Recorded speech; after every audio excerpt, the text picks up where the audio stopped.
Miami Hurricanes starting quarterback Cam Ward says, quote, "We're not even close to playing our best football." So how good has Miami's offense been so far, and how much better can they get?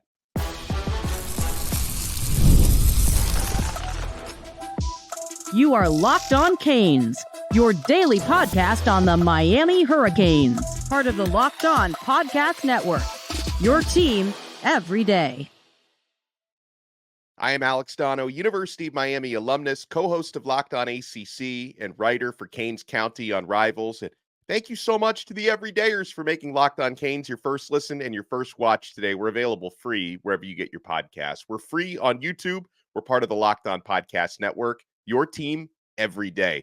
Today's episode is brought to you by FanDuel. Now through September 22nd, all FanDuel customers can bet $5 and get a 3-week free trial of NFL Sunday Ticket from YouTube and YouTube TV. Visit FanDuel.com to get started. On this loaded episode of Locked On Canes, we're going to talk about the secrets and the keys to keeping players focused, whether you're going up against a Ball State or a Florida State, on the future roster and what that might look like months and years down the road for the Miami Hurricanes. We'll talk about more national love that Miami's getting. Of course, the Hurricanes are now ranked number 10th in the country, but I want to talk today about Miami's offense and the work in progress that it is. I mentioned that quote from Cam Ward, who addressed the media on Wednesday, said, "We're not even close to playing our best football." Ward, who keeps a very close inventory on the plays that are left on the field so far through Miami's first two games. He said that against Florida, there was a minimum of 10 bad plays, things he thought could have been executed better, both by him and I'm sure other parts of the offense. Against Florida A&M, where obviously, Miami's offense were going up against not as difficult of an opponent, but he said against FAMU, they didn't do some of the little things properly on fourth down. Miami went 0 for 2 on fourth down in that game. He says that they've been working on fixing those little things in practice this week. He says they've done a nice job. By the way, speaking on what the offense has been like so far, one of the common questions that I get, I don't know why you would ask me and not the offensive coordinator. Well, someone did ask the offensive coordinator this week, Shannon Dawson, how much of Miami's playbook and how much of Miami's offensive potential we're seeing so far through these first two games. And Dawson said the offense has been pretty basic so far. And you know what? I like the basic from these first two games a lot better than what we saw over the body of 12, 13 games last year. Having a quarterback like Cam Ward, I think, has a lot to do with that your offensive coordinator is going to look a lot better when you have a quarterback who can execute plays and improvise at the high level that Ward can. But still, if you've liked what you've seen from Miami's offense so far, you can also take comfort in knowing it can get a lot more creative. It can get a lot less basic. Dawson said, as the season goes, the creativity week to week will be more and more. We've been pretty basic so far. Even in the first game, there were a couple of things with movements and stuff that we did, but as time goes on, people get more comfortable because they have more reps.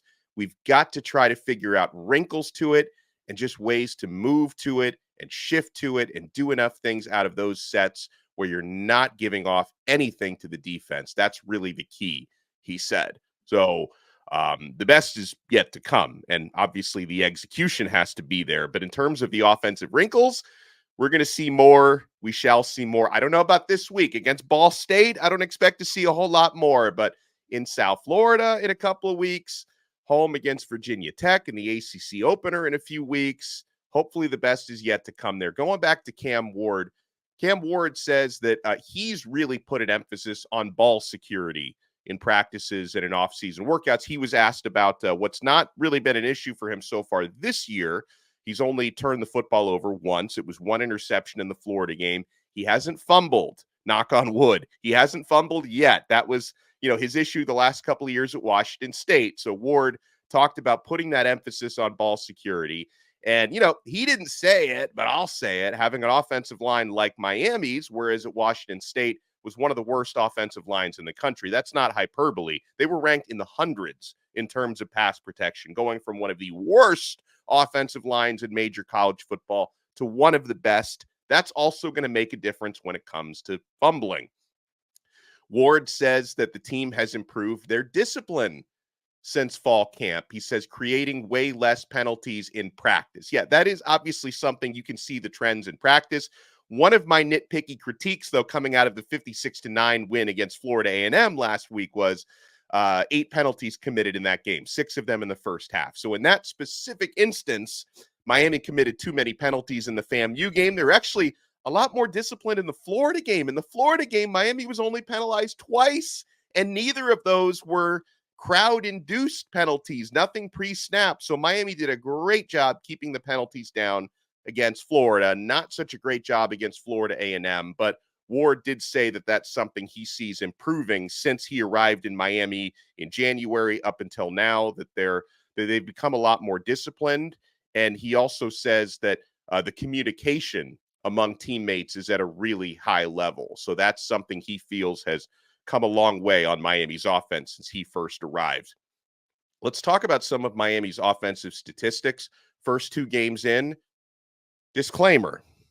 I know that when you're talking offensive statistics and rankings 2 games in, when one of those games was against an FCS opponent, do with these numbers what you will, right? 2 games, a trend does not necessarily make, but for those curious as to where Miami's offense and where Cam Ward now ranks, let's talk about it. Cam Ward has the second highest quarterback rating, QBR, in America at a 94.9 right now. So he's off to a great start. And obviously one of those was an FCS opponent. The other was a Power 4 opponent on the road. So that was a great start. It's been a great start for Ward. Cam Ward has become the first Miami quarterback to debut with at least 300 passing yards and at least 3 touchdowns in each of his first 2 starts. So he's made Miami history already. Cam's 689 passing yards so far this year are tied for 5th most in the country. His 6 touchdown passes has him tied for 6th in the country. I want to give some love to Xavier Restrepo as well, because my guy Strep has 200-yard games to start the season so far. He ranks 21st in the country with his 216 receiving yards. Miami's offense is currently 11th in America at 589 yards per game. They should be able to maybe even extend that average this week against Ball State. Miami is 6th in the country on 3rd down. That's a stat that I like, and that's a stat I think Shannon Dawson likes. 6th in America on 3rd down conversions. Miami converts 59.1% of those. Miami has not been perfect in the red zone. You want to see this trend get better. They're tied for 66th in the country right now with an 85.7% scoring rate in the red zone. They have 8 touchdowns, 4 field goals, so 12 scores in 14 red zone trips. Twice they came away without scoring. That's something you want Miami to clean up on. And when we come back, so I want to talk about not only are the Hurricanes ranked number 10 in the poll that matters most right now, and that's the AP poll. Until the college football playoff poll comes out, talking playoffs, until that comes out later this year, the Associated Press poll is like the most prestigious at the moment. Miami ranks number 10 right now, but what are some of the top national college analysts saying about the Hurricanes 2 games into the season? We'll talk about that. I'm also going to open up on this episode to you guys' questions, the Locked On Canes insiders. You guys have questions about Miami's roster. You've got questions about recruiting. You've got questions about how to keep the team focused, because you're going to have some games against tricky opponents coming up later this year, right? The toughest opponent, I believe, on the schedule is Louisville, but Syracuse, Cal, Georgia Tech, USF, there are some tricky games on the schedule. How do you keep this team dialed in? My friends, we're only getting started. You want to keep it locked right here on this brand new episode of Locked On Canes. I'm only getting started with Factor Meals. Guys, we're all trying to eat healthier, and I know it can be difficult, and you feel like it can be time-consuming. It's easy, and it's not time-consuming whatsoever when you go with Factor's no prep, no mess meals. Meet your wellness goals thanks to the menu of chef-created meals with options like Calorie Smart, Protein Plus, and Keto. Factor's fresh, never frozen meals are dietitian approved, ready to eat in just 2 minutes. So no matter how busy you are, you'll always have time to enjoy nutritious, great tasting meals. 35 different meals and more than 60 add-ons to choose from every week. You'll always have new flavors to explore. Crush your wellness goals with dietitian approved meals and ingredients that you can trust. Treat yourself to restaurant quality meals that feature premium ingredients like filet mignon, shrimp, and blackened salmon. Keep kitchen time to a minimum. Factor meals are ready in 2 minutes. I love this. No shopping, no prepping, cooking, or cleaning up.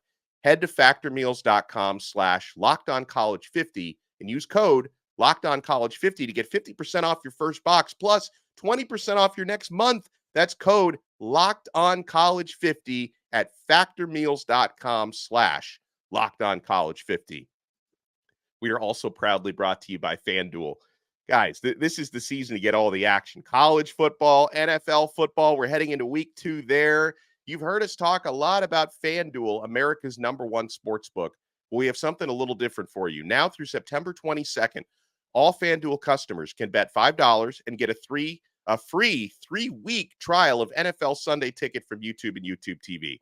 Then with a YouTube TV base plan, you'll be able to watch every regular season Sunday afternoon out-of-market game. All you need is a Google account and a current form of payment, and you can cancel anytime. And if that's not enough, be sure to check out FanDuel's Profit Boost in the app and use it for FanDuel's double your winnings for all of your Sunday, September 15th pregame moneyline bets. Profit Boost will be starting live today, Thursday, September 12th. View your account page now to learn more about your boost. Just visit FanDuel.com and download America's #1 sportsbook. Thank you so much to the Everydayers for making this episode of Locked On Canes your first listen and your first watch today. For your next listen, make sure you check out Locked On ACC. Kenton Gibbs and I take you around the conference, talk about all the big games, all the big storylines. It's available free, much like this show, free wherever you get your podcasts, and it's free also on YouTube. All right, folks. So national love for Miami this week. Josh Pate from 24/7 Sports and CBS Sports. He continues to be our dude. Josh Pate, he puts out his own, not the AP poll. He puts out the JP poll, and he's got Miami at number 6 in his week 3 JP poll. You got Georgia at 1, then Texas, Ohio State, Alabama, Tennessee, Miami at number 6, then Ole Miss, Penn State, USC, and Oregon rounding out his top 10. And honestly, with those top 10, I feel like Oregon is the one that's the most suspect right now. They have limped to victories over lesser opponents in each of their first 2 weeks. You have to wonder, once they hit the meaty part of that Big Ten schedule, are the Ducks going to be exposed? That line of scrimmage that Mario Cristobal built his wall is not looking as great anymore in Eugene, but a talented football team. We'll see. But Miami being at number 6, Josh Pate is giving the Hurricanes a lot of love. Another national analyst giving Miami some love is Joel Klatt from Fox. He was on The Herd with Colin Cowherd, and he has Miami at number 5 now in his top 10. He said Miami with USC and Tennessee are 3 of the most impressive teams beyond the usual suspects of Georgia, Texas, and Ohio State, who everyone expected to be really good, and they've looked really good so far. So Josh Pate and Joel Klatt continue to give some love to the Miami Hurricanes.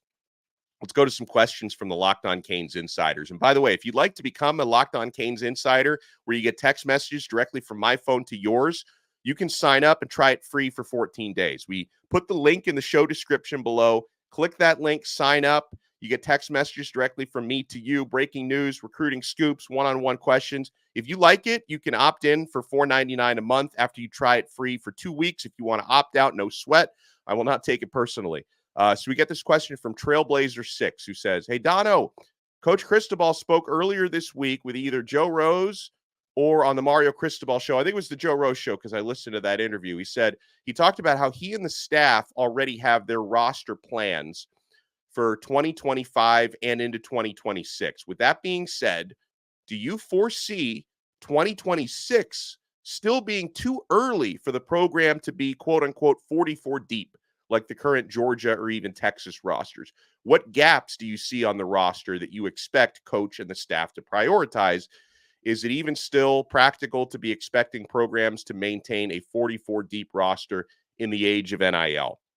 Well, here's the thing, like NIL, it can help you if your NIL is competitive in building a roster. In fact, I think Miami's build, I don't think they could have built it as quickly in 2010 as they're able to build this in 2024 and beyond because of the opportunities you get in the transfer portal and because of the opportunities you can have with a very strong NIL collective like Canes Connection, who's doing great stuff. So in terms of like, Mario Cristobal, like he and his coaches, they have this like big board of, what their roster is going to look like year, 2 years down the road. And they have that because they want to project out the current players and young players who are on the roster. What roles do they see the current roster filling 2 years down the road? Which areas do they need to address? Like it's, you really have to have something like that if you want to recruit effectively, which Mario Cristobal staffs always recruit effectively. In terms of getting to that, 44 deep thing that you talk about, I don't think Miami is that far away from it. Like, do they currently have the depth of a Georgia or a Texas? No, they don't. But I think it's pretty safe to say that for a staff that has recruited the last 2 cycles inside the top 10 will probably have another top 10 recruiting class in this coming cycle. That's the class of 2025. If they keep winning and building momentum, you would expect that Miami is always going to be there, top 10 in recruiting, and they do a nice job even finding some diamonds in the rough because, again, like you look at one of the most impactful freshmen so far, OJ Frederic, was a 3-star, underrated coming out of high school. Some lazy coaching staffs out there might say, well, I'm not going to prioritize this 3-star because there's 4 stars out there. You need to trust your own evals, right? And they trusted their eval on OJ Frederic, and it turns out this dude was criminally underrated. So keep recruiting the way that they're recruiting. And to answer your question, I see no reason why they're already not that far from it, right? I mean, would it shock you if Miami gets into the 12-team playoff this year? No. It would shock me if they win a championship. I don't think that's in the cards this year for as good as I think this team can be and as special as the quarterback is. I don't have them championship this year, but within 2 years, 2026, could they have that sort of depth?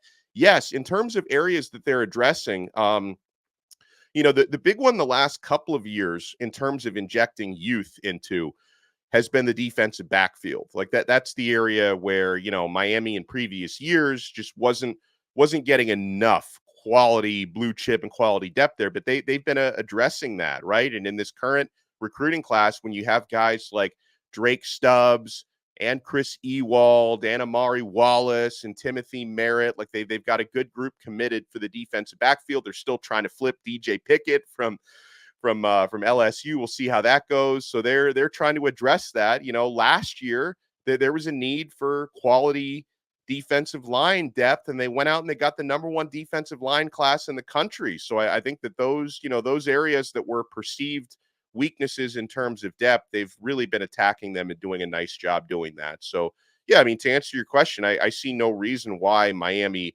couldn't have that sort of depth by 2026. We get this question from our guy, Al. Al is one of our everydayers who says, hey, when is Ruben Bain expected back to play? Any status updates? Trying to get any detailed injury information out of Miami, it's like trying to hack the Pentagon. Like they're very, very close to the vest when it comes to injury stuff. But in the case of Ruben Bain, I think he's going to be fine very soon.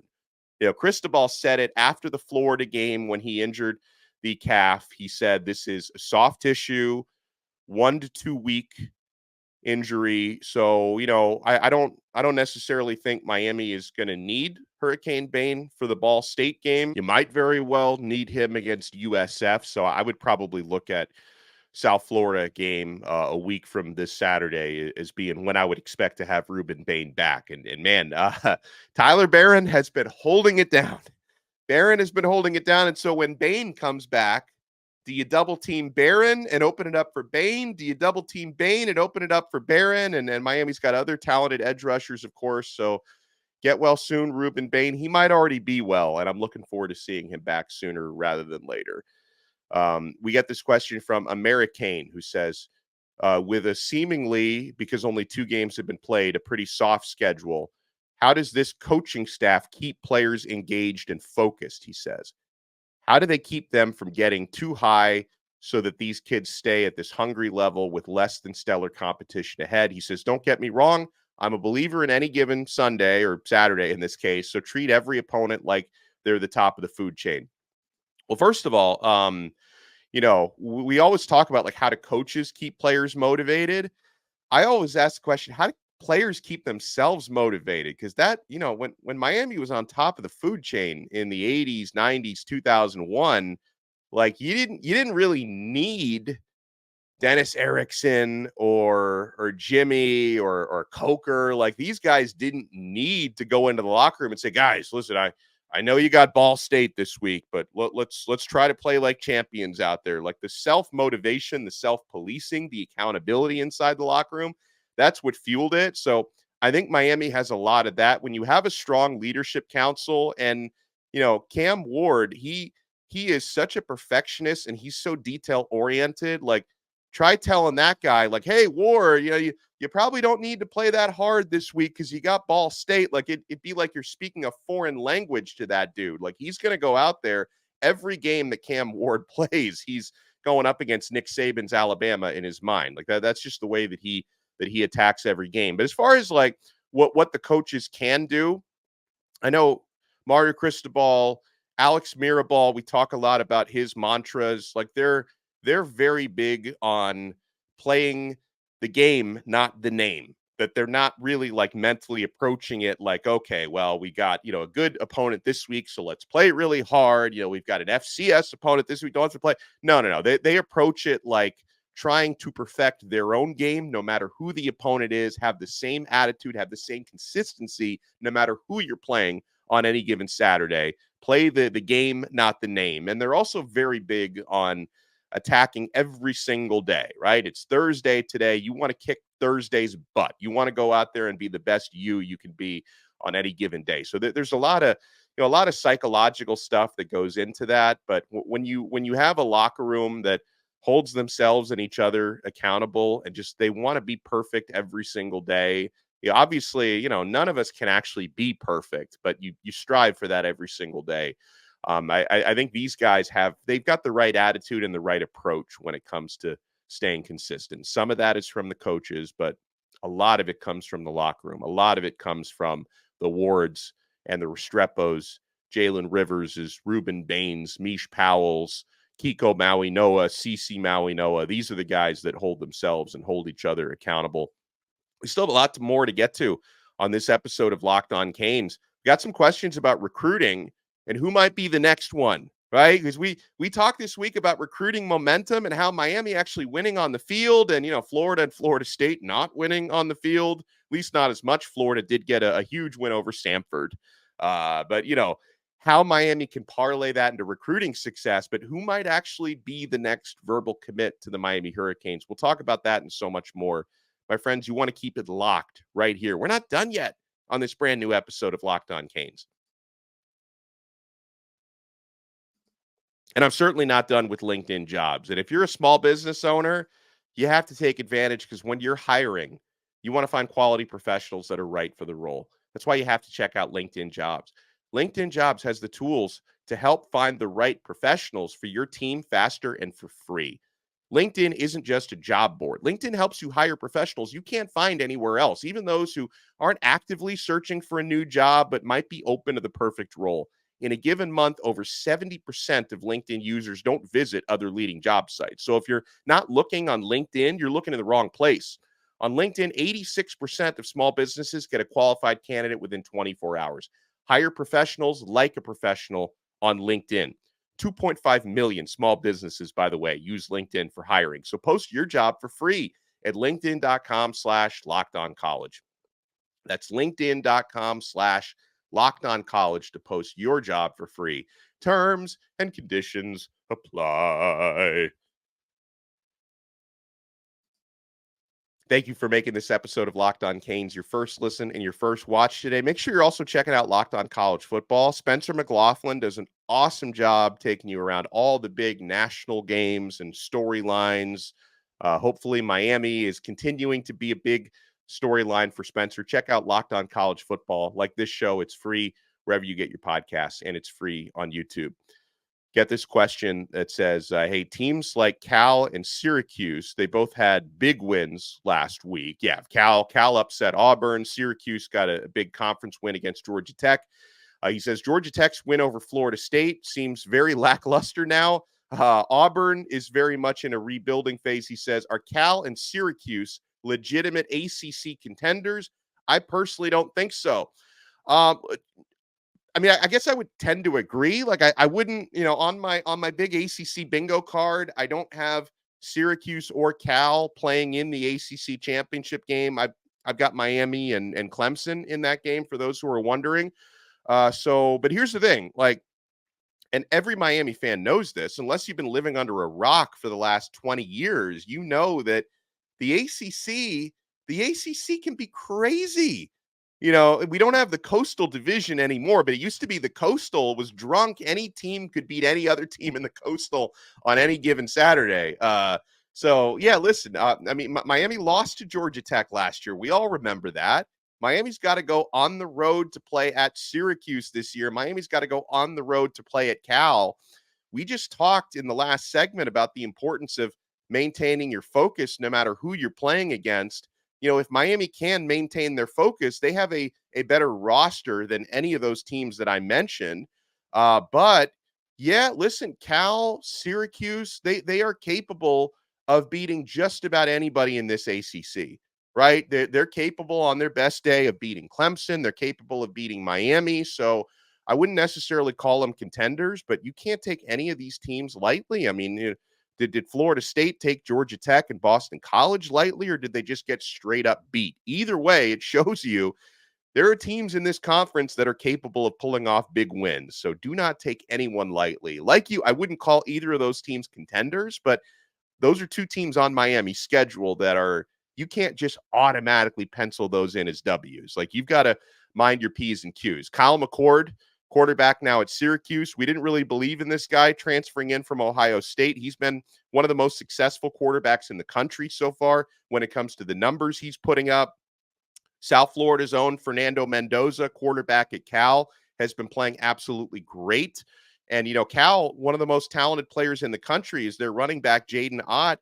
Jaden Ott was a non-factor against Auburn, and they still won. Their defense played so well. Mendoza, some of the other running backs played so well.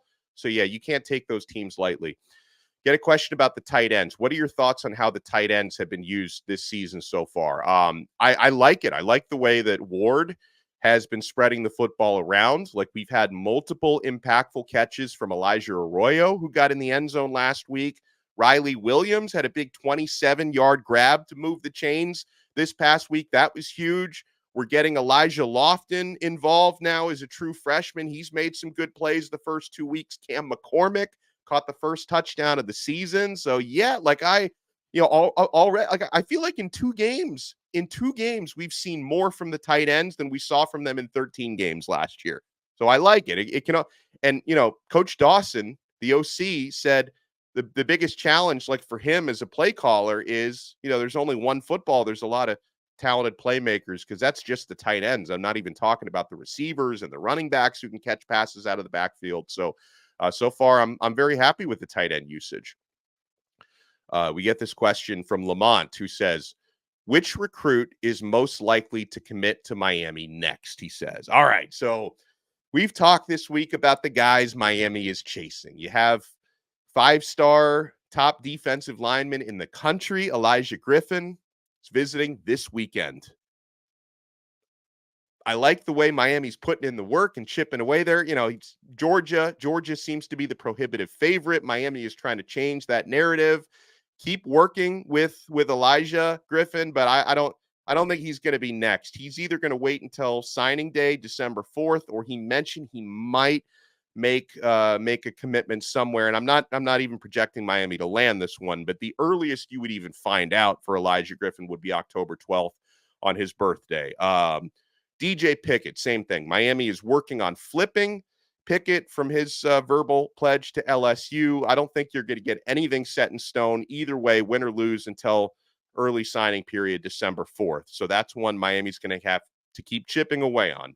TJ Alford, currently committed to Ohio State. The linebacker Miami's trying to flip, same thing. If I look at who might be next, I'll give you a couple of options. If it's class of 2026, which that is a thing already, a player who wouldn't be here for 2 years. Miami already has a handful 2026 guys. I love the way Miami's trending with Cannon Pickett, who's the younger cousin of DJ Pickett, younger brother of Booker Pickett Jr., who's on the roster. I think it could be a possibility. I like where Miami stands with Cannon, offensive lineman, one of the tops in the 2026 class. He grew up a Miami fan. That's someone that I would look at as a possible next verbal commitment.